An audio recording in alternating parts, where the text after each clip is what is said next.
Peristiwa 13 Mei 1969, episod duka untuk semua. Saat negara masih muda mentah seusia bayi kecil itu yang merangkak mengenal dunia. Babak gelap ngeri dalam sejarah apabila kita diuji dengan pergaduhan antara kaum. Muhajat antara bangsa yang meragut 25 orang nyawa terbujur kaku, tidak bermaya. Namun, habis gelap terbitlah terang. Tanggal 31 Ogos 1970, kita bangkit semula atas nama Rukun Negara. Bismillahirrahmanirrahim. Assalamualaikum warahmatullahi ta'ala wabarakatuh. Salam sejahtera, salam Melaka, maju jaya. Terima kasih Nahkoda penganjur majlis, kombinasi intelektual kehakiman, penuh integriti, seterusnya barisan pendengar, penuh berhemah, tonggak negara. Dari Aljazair ke Lembah Balkan, duduk di kerusi berpangku lengan, modut pidato saya bawakan, rukun negara, prinsip perpaduan. Sebelum kata panjang berjela, izinkan saya mentakrifkan rukun negara dari segi bahasa dan pujangga.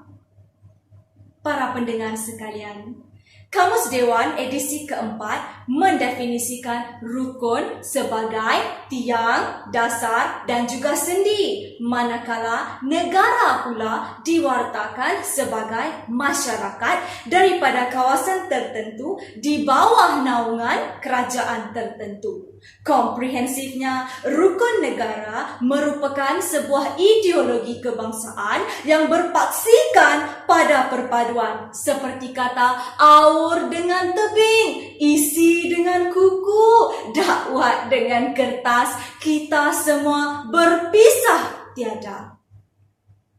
Hari ini, detik dan saat ini, saya akan membawa kalian berfikir sejenak, membuka minda, berlapang dada akan bagaimana prinsip rukun negara menjadi teras kejayaan dan kestabilan rakyat. Cukuplah kiranya saya memetik dua sahaja prinsip rukun negara untuk kita telusuri dengan terperinci. Warga pendengar, jentera, peneraju negara bangsa. Kesetiaan kepada raja dan negara, itulah dia prinsip kedua rukun negara yang sering kita laungkan tatkala kita berdiri dalam perhimpunan rasmi di sekolah suatu ketika. Namun, sejauh mana penghayatan kita pada raja dan negara? Raja dan rakyat umpama tanduk bersendi gading, simbiosis yang saling memerlukan, umpama payung yang mana bawahnya rakyat bernaung. Ayuh kita telusuri kronologi Nusa Tercinta dalam Perlembagaan Malaysia.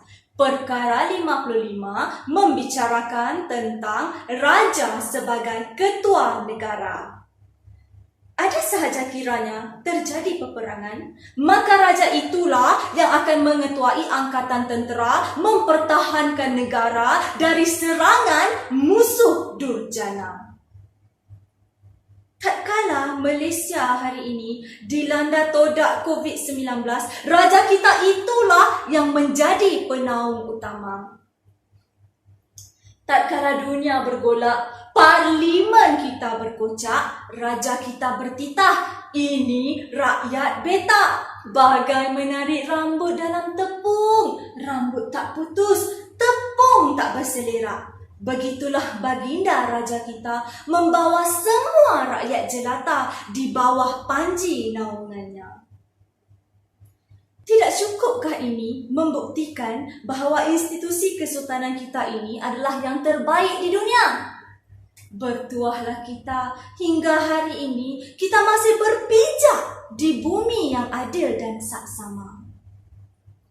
Namun, kita tidak mampu selamanya menafikan bahawa penyatuan kita ini tidak beranjau.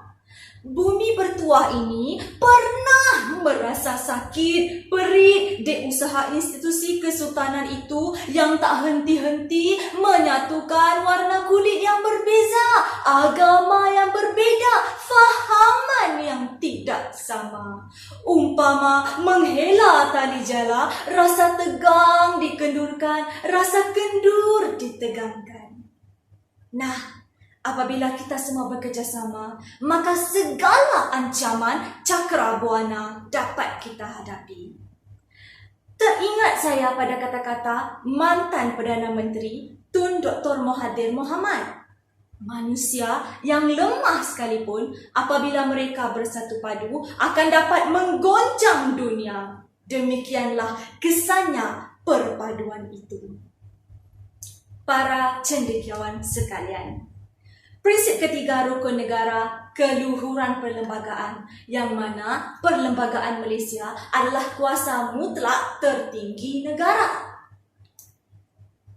Galau hati saya mengatakan bahawa akhir-akhir ini terdapat banyak percubaan anasir luar yang bertanggungjawab mengganggu gugat kerukunan yang ada, seolah-olah kita tiada kuasa mutlak yang memimpin.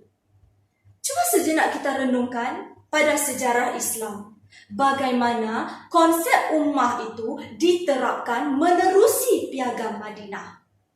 Tertarik saya pada satu intipati piagam tersebut yang menyatakan hak dan tanggungjawab kaum bukan Islam adalah sama dengan kaum Muslim selama mana mereka patuh pada perjanjian tersebut. Tidak kurang hebatnya apa yang ada di negara kita, tuan-tuan. Perlembagaan Malaysia dalam perkara 153 membicarakan tentang toleransi kaum, agama dan bangsa. Hak dan keistimewaan kaum Melayu kita pertahankan. Di samping kita tidak menidakkan nasib bangsa-bangsa lain seperti China, India dan sebagainya. Umpama kita sama-sama menjebrangi satu jambatan ke dunia yang sama, kepayahannya diratapi semua, kegembiraannya diraikan bersama. Tuan-tuan dan puan-puan, sehingga akhir tahun 2020, Malaysia mempunyai seramai 32.69 juta penduduk. Dan berpandukan satu perlembagaan yang utuh, kita sehingga hari ini masih dapat duduk semeja, bersenda gurau seperti satu keluarga yang bahagia.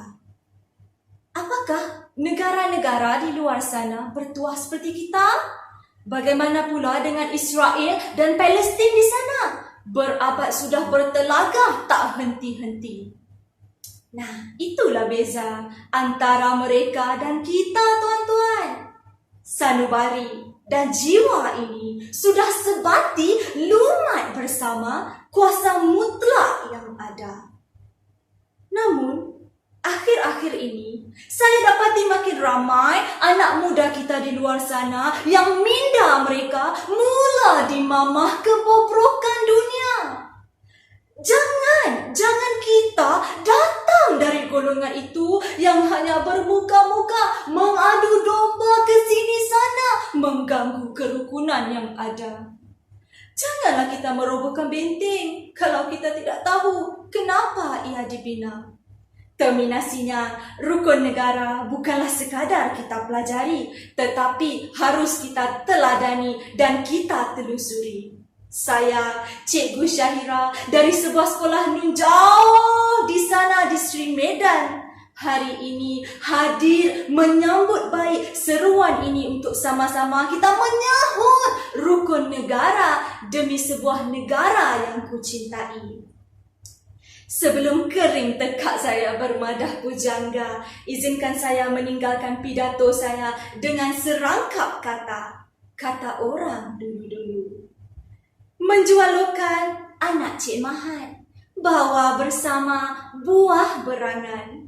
Datangnya saya dari Batu Pahat, ingin memikat piala kemenangan. Assalamualaikum warahmatullahi wabarakatuh.